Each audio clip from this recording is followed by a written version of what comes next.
Migrasi pendaftaran sekolah SMKN 8 Garut berbasis teknologi informasi dengan Sisfokol PPDB.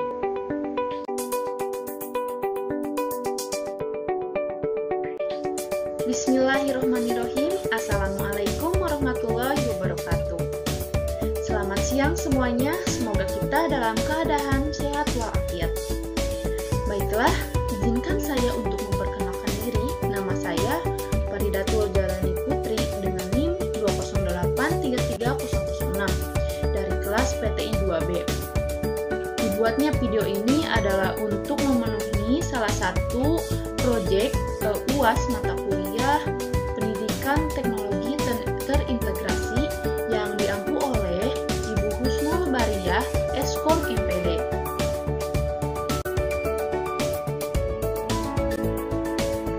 Ini merupakan tampilan aplikasi Sisfokol PPDB SMKN 8 Garut. Baiklah, di sini saya akan sedikit menjelaskan apa itu aplikasi Sisfokol PPDB.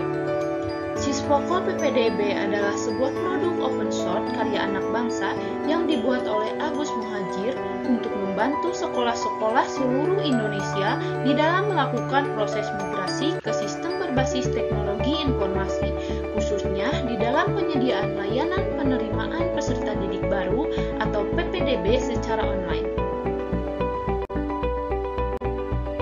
Nah, apakah itu migrasi?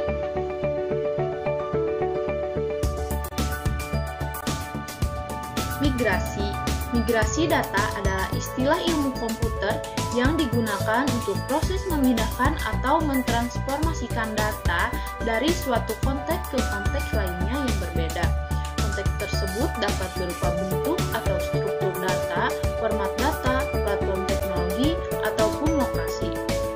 Adapun manfaat dari proses migrasi data yaitu dapat menjalankan proses pemindahan database secara terprogram, efisiensi waktu, dan mengurangi humor error. Apa itu integrasi? Integrasi sistem informasi merupakan salah satu bentuk dari SIM karena integrasi sendiri merupakan hubungan antara subsistem agar datanya bisa berjalan sebagaimana mestinya menuju ke sistem lain. Jadi, setiap sistem itu bisa saling terhubung menggunakan berbagai macam cara sesuai kebutuhan dengan yang lain. Adapun keuntungan terbesar dari integrasi sistem adalah untuk meningkatnya kolaborasi lintas divisi, masing-masing divisi tidak lagi bekerja sendiri-sendiri atau melakukan pengulangan proses akibat perbedaan subsistem. Bismillahirrahmanirrahim. Assalamualaikum warahmatullahi wabarakatuh. Baiklah, di sini saya akan langsung memberikan cara atau tutorial dalam mengimplementasikan aplikasi PPDB. Yang sebelumnya kita harus menginstalnya terlebih dahulu dengan cara mendownload Sisfokol yang seperti ini, yang berbentuk RAR. Kemudian kita juga harus menginstal terlebih dahulu XAMPP-nya. Nah, setelah Sisfokol ini terdownload, kita bisa langsung menginstal dengan cara mengcopy aplikasi ini. Kemudian kita klik local disk C, kemudian buka folder XAMPP, kemudian folder htdoc. Nah, di sini kita tinggal mempaste Sisfokol yang tadi. Nah, setelah dipaste, kemudian kita bisa klik kanan, kemudian ekstrak her. Nah, setelah berhasil diekstrak, maka akan muncul tampilan folder yaitu Sisfokol PPDB 2 Master. Namun di sini saya sudah mengubahnya menjadi PPDB SMKN 8 Garut. Nah, setelah selesai menginstal, kita buka aplikasi XAMPP, kemudian aktifkan Action Apache Start dan MySQL agar kita bisa mengakses aplikasi PPDB yang sudah kita install tadi. Nah, setelah diaktifkan,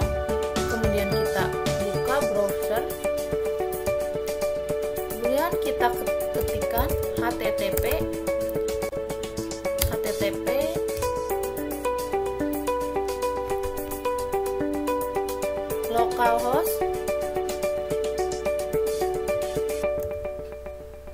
localhost ppdb SMKN 8 Garut, yang tentunya tadi sesuai dengan folder yang sudah kita rename tadi, kemudian enter. Nah, maka akan muncul tampilan beranda seperti ini. Di sini ada menu beranda, ada menu daya tampung, ada daftar sekarang, ada verifikasi, login, hasil seleksi, dan hubungi kami. Nah, sebelum saya mengimplementasikan sebagai peserta, di sini saya akan mengimplementasikan atau memberikan cara untuk login sebagai admin. Di sini saya langsung saja ditambahkan atau diketikkan admin. Nah, di sini maka akan ada tampilan login di mana kita harus menambahkan username dan password. Setelah saya memasukkan username dan password, kita bisa mengklik lanjut. Nah, di sini adalah tampilan awal menu admin. Di sini ada beranda atau dashboard. Kemudian di sini ada menu setting, di mana ada ganti password dan profil sekolah. Nah, di sini saya sudah menggantinya menjadi SMKN 8 Garut, dan di sini juga banyak yang perlu kita isi. Kemudian di sini ada menu company profile, di sini ada slideshow, kemudian kita bisa mengupload foto, video, dan IP visitor. Nah, dalam menu PPDB di sini ada menu daftar data tahun pelajar, di mana admin dapat mengelola data tahun pelajar, data mata pelajaran atau jenis ujian, data ruang, data calon, nilai calon, dan calon diterima. Nah, di sini langsung saja saya akan mengimplementasikan sebagai peserta didik baru. Nah, di sini saya akan mendaftar sebagai peserta didik bisa dengan cara mengklik daftar sekarang. Nah, di sini maka akan ada muncul tampilan seperti ini. Di sini kita harus memilih mau jalur apa. Ada reguler dan prestasi. Di sini saya memilih reguler. Sekolah saya memilih SMPN 1 Selawi, NIS-nya kita masukkan. Kemudian nama, di sini saya akan menambahkan nama Ahmad. Tempat tanggal lahir, di sini saya masukkan Garut. Kemudian masukkan di sini 18 Februari 2007 misalnya. Dan jenis kelamin laki-laki, agama Islam, status anak kandung, anak ke-1, alamat Kampung Nagrog, Desa Selawi, telepon kita masukkan saja contoh. Dan jika memiliki email bisa memasukkan email.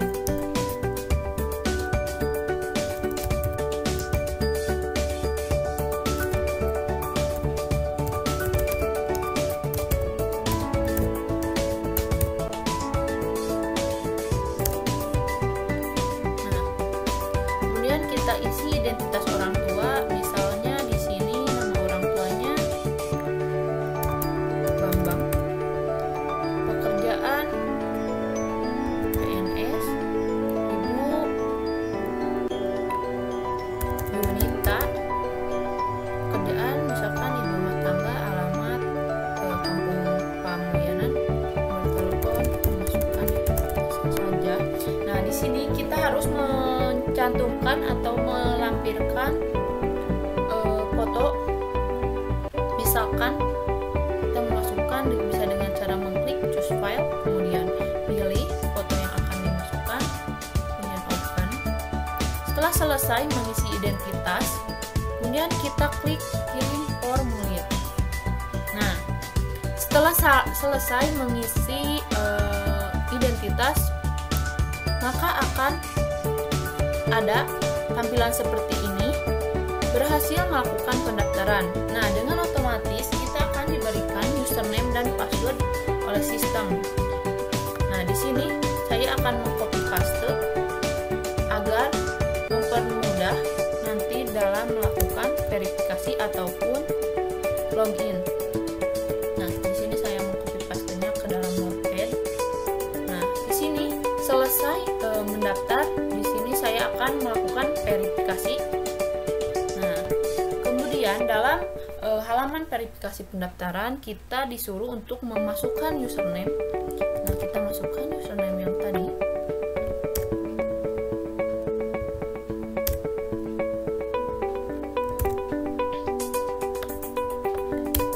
Misalkan saya akan membayar uang 100.000, tanggal pembayaran tanggal 16. Nah, di sini kita diwajibkan untuk melampirkan bukti pembayaran. Misalkan saya memasukkan bukti pembayarannya, misalnya. Nah, setelah dimasukkan, kemudian kita kirim verifikasi. Nah, maka setelah selesai melakukan verifikasi pembayaran, maka akan ada muncul tampilan seperti ini. Silahkan hubungi panitia agar bukti transfer bisa segera cek. Nah, kita di sini tinggal menunggu hasil atau verifikasi dari adminnya ya. Setelah selesai, maka kita bisa melihat daya tampung. Nah, di sini terlihat tampilan jumlah atau maksimal daya tampung dari sekolah tersebut. Di sini dibatasi sampai 1.000 orang. Nah, di dalam menu daya tampung ini maka akan ada muncul peserta didik baru, calon peserta didik baru yang sudah tadi kita daftar. Nah, tadi kita sudah mendaftar yaitu Ahmad. Nah, di sini sudah ada tercantum Ahmad. Jika kita selesai, misalkan sudah diverifikasi oleh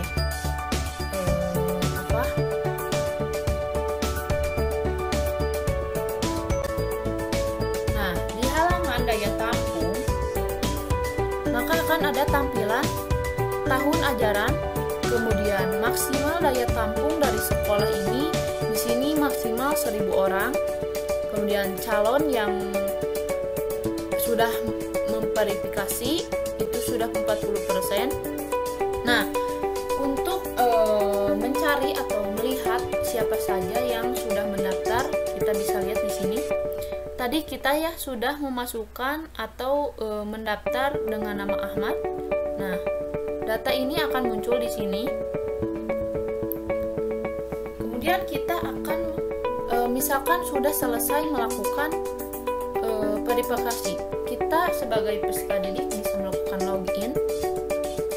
Nah, kita tinggal memasukkan username dan passwordnya saja, maka kita akan langsung melihat informasi selanjutnya. Mungkin itu saja. Kemudian dari hasil seleksi, karena dari adminnya belum diverifikasi, maka proses pendaftaran masih berlangsung. Setelah admin menerima atau memverifikasi, maka nanti akan muncul di sini. Kemudian di sini ada menu hubungi kami, di mana dalam menu hubungi kami ini terdapat informasi mengenai sekolah tersebut. Di sini kan sekolah SMKN 8 Garut yang tadi sudah saya setting dalam menu admin. Nah, kemudian daya tampung sudah, daftar sekarang sudah, verifikasi sudah, login sudah. Mungkin itu saja yang bisa saya berikan. Mohon maaf jika banyak kesalahan.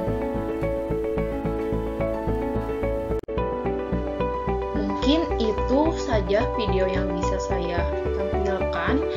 Dari video tersebut, saya dapat menyimpulkan bahwa dibuatnya PPDB ini dapat meningkatkan mutu layanan pendidikan, menciptakan sistem PPDB yang terintegrasi, akurat, dan transparansi.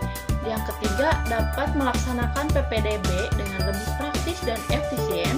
Yang keempat, menyediakan basis data yang akurat.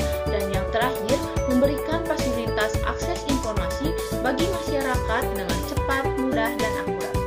Mungkin sekian yang bisa saya sampaikan. Mohon maaf jika banyak kesalahan dalam ucapan karena saya masih dalam tahap belajar. Wabillahi taufiq wal hidayah. Wassalamualaikum warahmatullahi